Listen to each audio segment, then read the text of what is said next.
Hello everyone, it's Stove Talk with Matt. In this presentation, I'm going to go a little bit more slowly. I'm going to speak a little bit more clearly or simply because I want the English to Russian translation per Google YouTube to be accurate if anybody in Russia or Europe wants to listen to this via translation. The image you're looking at here, and the image we'll start with, is the first bell of a double bell masonry heater or double bell Russian stove under construction, in the middle of construction. I will show many more pictures and images as this presentation continues. The middle there is the firebox. The grate has not yet been inserted, and the lifting channels that take the smoke and the hot gases up to the second bell is always the smaller channel. The thinner channels are the uplifting channels. The downward channels are usually the larger channels. And you can see two little cracks. I have much better pictures coming up. Two little cracks on the side of the firebox. Again, the iron grate is not yet inserted. I want to talk about the dry slit or the Kuznetsov dry seam, and I want to talk about stratification. Very quickly, to start this presentation, I respect Igor Kuznetsov as a pioneer stove builder in Russia. What he has done on his website, which is www.stove.ru, what he's done on his website is very kind, making the blueprints and plans to build your own stove available to people for free. Again, I respect Igor Kuznetsov, and he is a pioneer in stove building. But I do have a problem with how the dry slot is presented. It's also called dry seam or dry joint. I don't think it does what they say it does. I don't think it does what most Russian stove builders that use the dry seam believe it does. I believe it's an effective tool inside a stove. I would use the dry seam myself, but for a little bit different of a different reason than the way they explain it. To me, it does not do what they say it does, even though I would still use the dry seam. The other problem I have with Russian stove makers that choose the double bell design, including the way Igor Kuznetsov talks about the double bell design, is how they explain the stratification of gases. Hot gases at the top of the bell, cold gases at the bottom of the bell. I agree this does happen, but it does not happen in the way they say it happens. They almost present it like it's magic, that all the hot gases know to just stay at the top of the bell, to be trapped at the top, and the cold gases, like magic, know to separate from the hot gases and flow out first, so you get rid of the cold gases first. This stratification takes place to a small degree in a bell, but not in the way they say. The claims are too exaggerated. The claims are wrong. Now, I don't know if they exaggerate the claims to push their own ideas, to push what they believe and to promote their business, or they just simply do not understand it themselves. Finally, let me address the people that are saying what you probably should be saying about me. My name is Matt. Who are you, Matt? Who are you, the narrator of this video? Who are you, you jackass? How many stoves have you built? Are you a master stove builder like Igor Kuznetsov? I'm not saying I have anywhere near the experience of Igor Kuznetsov, but I have built hundreds of stoves. And just why not listen to my presentation? I don't believe the way they present the dry slot or dry seam is accurate. I don't believe the way they present the stratification is completely accurate. See if my presentation makes sense. I'm allowed to use my brain. It doesn't matter how many decades of experience of stove building I have, although I have a few. Let me start by addressing the dry slot or dry seam or dry joint first, and then I'll talk about stratification in the second part of this presentation. I have many more pictures. So this is from a good website or YouTube channel called Brick Stove Masonry. This person is a real expert in building these stoves. In the firebox, A firebox is placed inside the first bell of a double bell masonry heater or Russian stove. You have these slots or slits that connect the firebox to the downward channel on the side channels of the stove that eventually will lead to the second or upper bell. The slits or slots, as described by Igor Kuznetsov, roughly 3 centimeters wide. Some people make them 6 or 8 inches tall. Here they're positioned more in the center of the firebox. They're typically positioned in the back of the firebox. But they connect to, it's like a kind of like a pipe for free flow of gases that connects to the downward channel inside the lower bell, which then will eventually lead to the upward channel. I have a problem with the way they explain to me what this dry slot or dry seam is supposed to do. I don't believe they're describing it accurately. That somehow, like magic, the colder gases are going to use the dry slot to find their way out of the stove more quickly, while the hot gases are going to rise up quickly and wind through the channels and stay inside the stove longer. Don't believe this magical separation inside the firebox especially is possible. There's too much turbulence. There's too much of an aggressive fire with 4 or 5 logs of oak. You have too much mixing. The gases are not going to be able to magically separate, and the cooler gases will, like magic, find their way out using these dry seams or dry joints. I don't believe that. I will put a dry slot or a dry seam into my stove because I think it's effective in doing other things. I'm not sure I'm going to talk about that here. It has to do with equalizing pressure. It has to do with allowing hot gases to escape more quickly, which will lead to a better draft, which will lead to a stove warming up more quickly, or perhaps not having to use the damper to preheat the chimney. There are reasons I would use the dry slot. I like the dry slot, but I don't believe what they tell me about it, that somehow, like magic, the cold gases just find their way out. Here's a video I'll play in just a second of a firebox inside of a gigantic Russian stove or double bell masonry heater. And the dry joint or dry seam on each side of the firebox is much wider than what Igor Kuznetsov recommends. He says just 3 centimeters. This is much shorter but much wider. That's what this stove maker decided to do. And he just started the fire, so it's not raging yet, but you're going to have this magical separation of gases, hot gases up, cold gases through the slits on the side. I don't see it. Again, he just started this. It's not. You'll see what happens. When it rages, you have flames shooting in through those little boxes directly into the side channels, and that's okay too. I like the dry seam, the dry joint. It equalizes pressure. It helps as a catalyst for draft, especially when the stove is a little bit colder. I like it for a lot of reasons. I like the free flow of gases concept from Kuznetsov, but I guess I'm being repetitive. I don't believe in this magical separation of cold and hot gases. Continue to use the dry seam and dry slots, even in other parts of the stove, allowing the gases to go where they want, allowing the hot flames to kind of go where it wants. I really like that in the stove design, but I don't believe what they say. Do they simply, if I'm right, they either don't understand it themselves, or they're using it as, let's just say, they're using it too much in the marketing, in the promotion of what they sell. Either way, it's not accurate, in my opinion. Let me read you this slide from an Igor Kuznetsov slide presentation or PowerPoint.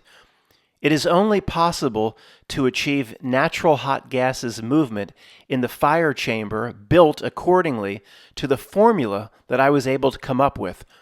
The lower part of the stove and the firebox are sharing common space, creating a lower bell. Yes, Matt is talking now. The concept of placing the firebox, which is refractory fire brick, inside the lower bell, inside the first bell. In some cases, basically, the firebox is almost like the first bell in and of itself. But technically, the firebox is inside and separate from the first bell. The first bullet point says, the bell essentially is a glass or a cavity turned upside down where hot gases are floating up while pushing cooler ones down. Here's the magical separation of hot and cold gases. Think of the raging fire we just saw. There is no magical separation of hot and cold gases. I'm sorry. The next bullet point. My formula assumes such an important feature as the dry joint, or dry seam, 2 to 3 centimeters wide, vertical slot, connecting the firebox, and in most cases, a downward channel inside the first bell. The formula works for fire chambers of any shape or volume, or different combustion principles, and for different types of fuel.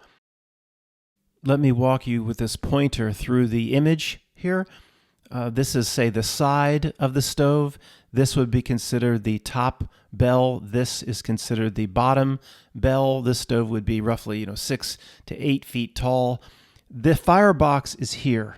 This is a wall of fire brick that separates the firebox from, say, the downward channels inside the first bell. The firebox here is inside the first bell. This is the iron grate. The air comes underneath, through the grate. The wood would sit here.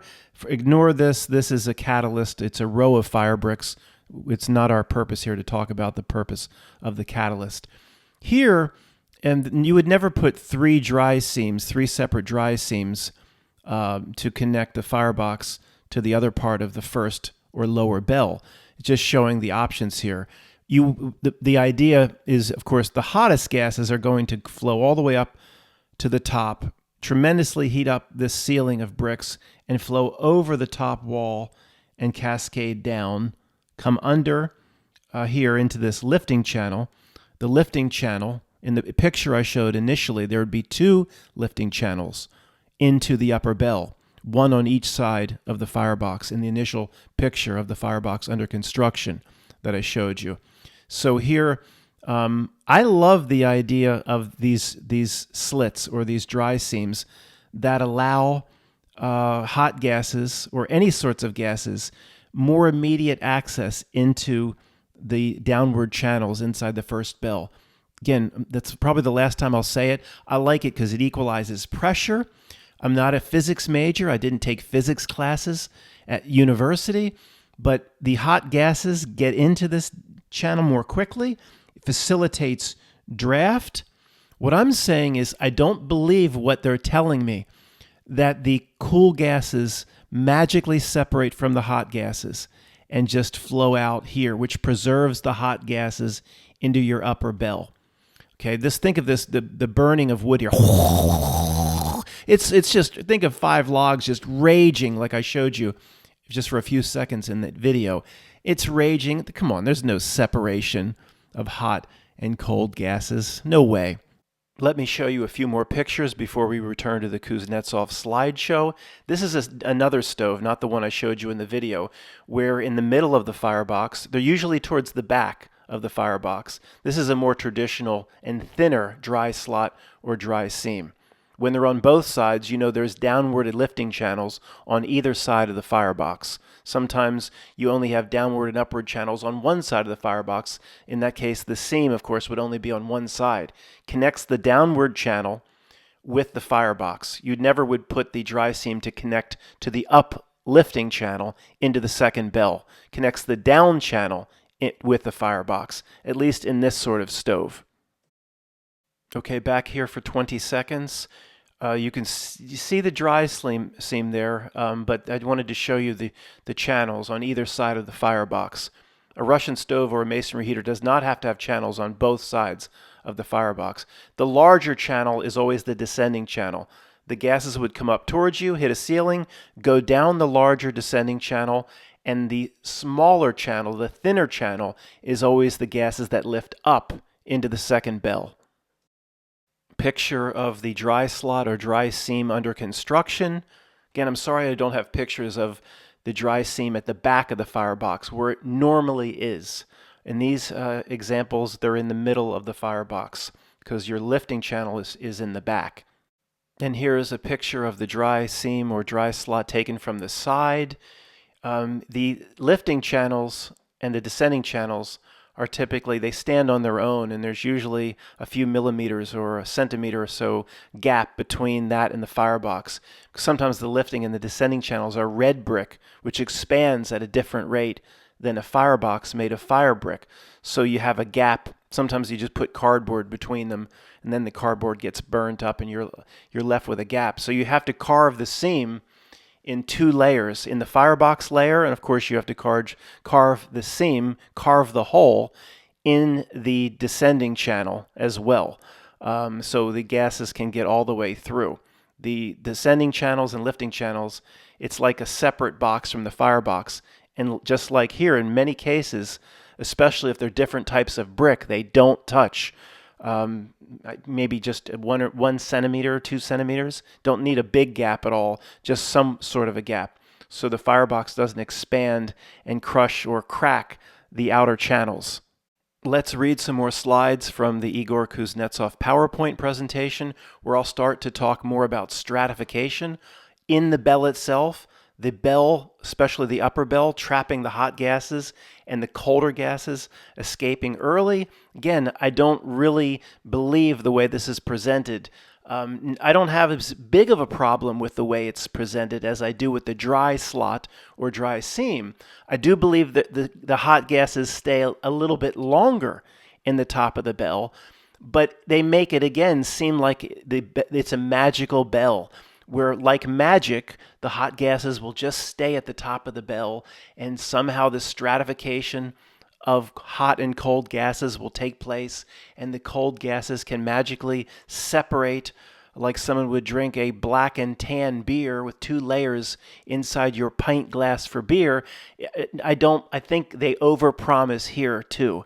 It's not as incorrect as the way they talk about the dry slot or dry seam, but it's incorrect and they overpromise. I agree. In a bell, especially in a very large bell, your hot gases will stay at the top of the bell longer. But maybe, a few seconds? They make it seem like the hot gas will just hang out up there for 5 minutes. And, there is still so much mixing and so much turbulence. You're not going to have the separation of hot and cold gases that they promise you will have. I don't believe their presentation is marketing hype. It's too many promises. Now, the debate goes on, and right now most people think a double bell stove is superior and better than a channel stove. Channel stove is what the old Soviet Union had 100 years ago, 150 years ago. There's still a lot of channel stoves today, but for the past 15 or 20 years, mostly through the work of Igor Kuznetsov, this resurgence of the double bell with the dry slot. The double bell is much more popular with most stove builders today than channel stoves. That doesn't mean a channel stove is not better for your case or your application. There are advantages to the channel stove, but I have a video on that just 1 or 2 back from this video on this channel. Okay, let me read this slide, and then there's a few more slides. The basic idea of the free gas movement system that was formulated by Grum, I cannot pronounce the last name. By the way, people in the comments section, especially in Russia, they get on or they give Igor Kuznetsov a hard time, like he pretends he came up with this himself. Igor Kuznetsov is honest and says there are others that came up with this, especially the name in the middle of this slide, Podgoro Dinikov, sorry. He admits, Igor Kuznetsov admits others 50 to 100 years ago came up with this, where, people in the comments are saying that Igor claims he came up with this himself. He doesn't claim it. He gives the people that came before him respect. Reading the text in bold at the top, hot gas has lower density, therefore it goes up if surrounded by the pool of colder gas. Hot air rises, of course. Thus, all stoves in all their parts must be designed in such manner that gases would be allowed to move naturally and freely, free flow of gas, FGM. Hot gases up, cooler gases down. I agree, no doubt about it. Let the gases go where they want to go. Again, one last time, this stratification, they overpromise. Think of the turbulence and it can't separate the way they say. While this idea allowed to come up with significant improvements in kiln and stove designs, neither Grum, last name I cannot pronounce, or Podgorodnikov they were not able to come up with the most important solution, facilitation of the free gas movement principles right in the firebox. Okay, this is again claiming that the magic dry slot and dry seam solves all these problems. It does not, in my opinion. Back to this slide for a minute, I call your attention to the first bullet point. The bell essentially is a glass, a drinking glass, or a cavity turned upside down. He's saying this is the way to think of a bell, where hot gases are floating up while pushing cooler ones down. The example Igor Kuznetsov gives, think of a deep lake. The top of the lake is going to have real hot water, but the bottom of the lake, it's ice cold. It will separate like your black and tan beer, a lighter beer and a darker Guinness beer. It'll separate. Nope, it does to a degree. I keep repeating myself, but the hot gases will stay at the top of the bell. I don't know, 1 second, 2, 3, 4 seconds longer. But if you're using the example of a glass of water or a pond, things are moving extremely, extremely slowly. 1 mile per hour. To think of a raging firebox with gases shooting into a second bell. Think of a raging firebox with 5 logs of oak. You can't have a separation like a pond with hot water at the top and cold water at the bottom. It's a bad example. A raging fire is not a pond of water. Next slide. Here we speak about fuel consumption in the firebox. The firebox and the bell are connected into common volume with a 2 to 3 centimeters wide vertical crevice, dry joint, or dry slit that makes the firebox to be an integral part of the bell, makes the firebox part of the bell. A tiny 3 centimeter wide, tiny little slot is going to make all the difference? In my opinion, no. Not a separate part inserted into the bell. This solution creates conditions in which gases are allowed to move naturally. Hot gases are floating up while pushing cooler ones down. This formula corresponds to the theory of V.E. Grum, can't pronounce the name. The novelty is that at such design of heat, blah, blah, blah. Okay, let me end this slide. I want to stress, use dry slots. Allow the gases to move freely. Use them in more than one place for different reasons, a variety of reasons. Part of what's being said here is true, but 90% is not, in my opinion. I will still use the dry slit for other reasons. We'll look at this slide very quickly, bottom right. Let's fill the bell with a portion of hot air, figure A1. Being lighter, it will rise up. The hot air will rise up, push according, this is probably translated from Russian, so push according portion of cooler gases out of the bell and will sit there transferring its heat to the walls. So again, like magic, the cold air will escape up that lifting channel into the second bell while the hot gases will stay at the top of the bells. For a few seconds, maybe. But not the way they say. Okay, this is our last slide, and then I'll comment at the end. Each and every particle of gas flow has its own condition, meaning he means hot versus cold, etc. Weight, temperature, energy from hot or cold. It moves around the bell according to its condition, whether it's hot or cold, etc., for the duration of its free movement throughout the bell.